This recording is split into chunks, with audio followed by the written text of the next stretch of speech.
今回は10月に旬を迎える食材について知っておくと役立つ情報をたっぷりお届けします。実は危険な一面がある食材から高級食材の秘密、そして栄養満点の果物まで6つの秋の味覚について詳しく解説していきますので、ぜひ最後までご覧くださいね。それではまず最初の食材から見ていきましょう。10月になるとスーパーに並ぶあの食材、見たことありますよね。実はこれ昔から日本人が食べてきた秋の味覚なんですが、処理を間違えると体調を崩す可能性がある食材だって知っていましたか？その食材とは銀杏です。あの独特の香りともちもちとした食感が特徴的な銀杏は秋の風物詩として親しまれています。茶碗蒸しに入っていたり、居酒屋で塩入りされて出されたり、日本人にとってはとても馴染み深い食材ですよね。でも実は銀杏には中毒を引き起こす成分が含まれているんです。銀杏に含まれるメチルピリドキシンという物質はビタミン B6 の働きを邪魔してしまう作用があります。このビタミン B6 は脳の神経伝達物質 GABA を作るのに必要な栄養素なので、これが不足すると痙攣や嘔吐、意識障害といった中毒症状が現れることがあるんです。特に子どもは大人よりも影響を受けやすく、実際に銀杏を食べ過ぎて救急搬送されたケースも報告されています。じゃあどれくらい食べたら危ないのか気になりますよね。安全のために子どもは5粒以下、大人でも20粒程度までにとどめるのが良いとされています。でも安心してください。銀杏は正しく食べればとても栄養価の高い食材なんです。銀杏にはベータカロチンやビタミン C、カリウムなどが豊富に含まれていて、疲労回復や美肌効果が期待できるんですよ。さらに銀杏に含まれるレシチンという成分は記憶力や集中力を高める効果があるとも言われています。秋の季節に適量を楽しむことで心と体に嬉しい効果が得られるというわけです。次に10月に旬を迎えるもう一つの食材について見ていきましょう。それは里芋です。里芋も秋を代表する食材の一つで、煮物や豚汁、絹担ぎなどさまざまな料理に使われていますよね。実は里芋にはちょっと変わった特徴があるんです。それは生の里芋を触ると手がかゆくなるという現象です。これ経験したことがある人も多いんじゃないでしょうか。このかゆみの原因は里芋に含まれるシュウ酸カルシウムという成分なんです。シュウ酸カルシウムは針状の結晶構造をしていて、これが皮膚に刺さることでチクチクとしたかゆみを引き起こします。でもこれも加熱すれば問題なく食べられるようになるんです。里芋の皮を剥くときは手袋をするか酢水につけてから調理するとかゆみを防ぐことができます。シュウ酸カルシウムは酸に溶ける性質があるので、酢やレモン汁といった酸性の物質と混ざると針状の結晶が崩れるんです。また里芋のぬめり成分にはガラクタンやムチンといった成分が含まれていて、免疫力を高めたり胃腸の粘膜を保護したりする効果があると言われています。食物繊維も豊富なので便秘解消にも役立つとされています。おすすめの調理法としては定番の里芋の煮っころがしがあります。里芋を一口大に切ってだし汁、醤油、みりん、砂糖で甘辛く煮込むだけでほっこりとした家庭の味が楽しめます。また里芋を潰してコロッケにするのもおすすめです。じゃがいものコロッケとは違ったもっちりとした食感が楽しめますよ。次に紹介するのはサンマです。サンマはまさに秋を代表する魚ですよね。漢字で秋の刀の魚と書くように、秋に最も脂がのって美味しくなる魚なんです。サンマを食べるときに気をつけたいポイントがあります。それは内臓を食べるかどうかという問題です。サンマの内臓には独特の苦みがあって好き嫌いが分かれるところですよね。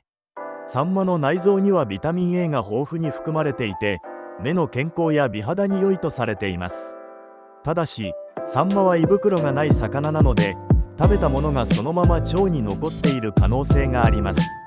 そのため鮮度が落ちると内臓から傷み始めるので、新鮮なものを選ぶことが大切です。サンマを選ぶ時のポイントは、体が太くて丸みがあり、目が澄んでいて口が黄色いものを選ぶことです。これらの特徴があるサンマは脂が乗っていて美味しいと言われています。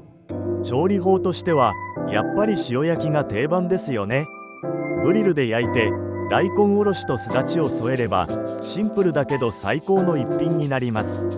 またサンマのかば焼きもおすすめです。三枚におろして醤油、みりん、砂糖で作ったタレで焼けばご飯が進む一品になりますよ。さらに10月に旬を迎える食材として忘れてはいけないのが松茸です。松茸は秋の味覚の王様とも呼ばれる高級食材ですよね。あの独特の香りは松茸オールという成分によるもので、この香りこそが松茸の最大の魅力なんです。でも松茸がなぜこんなに高価なのか知っていますか？それは松茸が人工栽培できないキノコだからなんです。松茸は赤松の根に共生する金根菌という特殊なキノコで、赤松の根から栄養をもらって育ちます。この共生関係を人工的に再現することが非常に難しいため、天然のものしか流通しないんです。さらに近年は環境の変化や松枯れ病の影響で松茸の収穫量が減少していて、ますます貴重な食材になっています。松茸の栄養面では食物繊維が豊富で腸内環境を整える効果があります。またビタミン D も含まれていてカルシウムの吸収を助ける働きがあるんですよ。松茸を使った料理としては松茸ご飯や土瓶蒸し、すき焼きなどが定番ですよね。松茸ご飯は松茸を薄切りにして醤油、酒、みりんで味付けしたご飯と一緒に炊くだけで贅沢な秋の味覚が楽しめます。香りを最大限に楽しむためには加熱しすぎないことがポイントです。次に紹介するのは柿です。柿は古くから柿が赤くなると医者が青くなると言われるほど栄養価の高い果物なんです。柿にはビタミン C が豊富に含まれていて、みかんの約2倍もあるとされています。またベータカロチンやカリウムも豊富で、風邪予防や疲労回復、二日酔いの解消にも効果があると言われています。特に柿に含まれるタンニンという成分はアルコールを分解する働きがあると考えられているので、お酒を飲んだ後に柿を食べると二日酔い予防になる可能性があるんです。でも柿を食べ過ぎると体を冷やしてしまうと言われているので、1日に1から2個程度にしておくのがおすすめです。柿には甘柿と渋柿の2種類があります。甘柿はそのまま食べられる柿で、冬柿や次郎柿などが有名ですよね。一方渋柿はそのままでは渋くて食べられないので、干し柿にしたりアルコールで渋抜きをしたりして食べます。この渋みの正体はタンニンなんです。甘柿は成熟過程でタンニンが不溶性に変化するので渋みを感じなくなります。でも渋柿のタンニンは水溶性のままなので渋いんですね。干し柿にするとタンニンが不溶性に変化するので甘くて美味しくなるんです。柿を使ったおすすめの食べ方としては、柿と生ハムのサラダがあります。柿の甘さと生ハムの塩気が絶妙にマッチしてワインにもよく合う一品になりますよ。また柿をヨーグルトに入れて食べるのも簡単で美味しいのでおすすめです。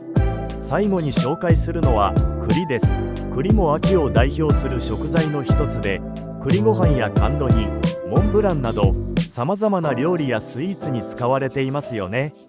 栗には意外にも豊富な栄養素が含まれているんです。まず炭水化物が豊富でエネルギー源として優れています。またビタミン B1 やビタミン C も含まれていて、疲労回復や美肌効果が期待できます。特に栗に含まれるビタミン C は加熱しても壊れにくいという特徴があるんですよ。これは栗のでんぷん質がビタミン C を保護しているからだと言われています。さらに栗には食物繊維やカリウムも豊富に含まれていて、便秘解消やむくみ予防にも効果があるとされています。栗の調理法としては定番の栗ご飯がありますよね。栗を半分に切って皮を剥いて醤油、酒、塩で味付けしたご飯と一緒に炊けば、秋の味覚たっぷりの栗ご飯が楽しめます。また、栗の渋皮煮もおすすめです。渋皮煮は栗の渋皮を残したまま砂糖で甘く煮たもので、上品な甘さと栗の風味が楽しめます。少し手間はかかりますが、自家製の渋皮煮は格別の美味しさですよ。10月に旬を迎える食材はどれも秋ならではの味わいと栄養がたっぷり詰まっています。銀杏や里芋のようにちょっとした注意点がある食材もありますが、正しく調理すれば安全で美味しく楽しめます。サンマや松茸、柿、栗などこの時期にしか味わえない旬の味覚をぜひ存分に楽しんでくださいね。旬の食材を食べることはその時期に体が必要とする栄養を自然に摂取できるという昔からの生活の知恵でもあるんです。10月の食卓にこれらの旬の食材を取り入れて秋の味覚を満喫してみてはいかがでしょうか。他にも季節の食材の裏ネタや知ってする食の雑学を紹介しているので、ぜひフォローしてくださいね。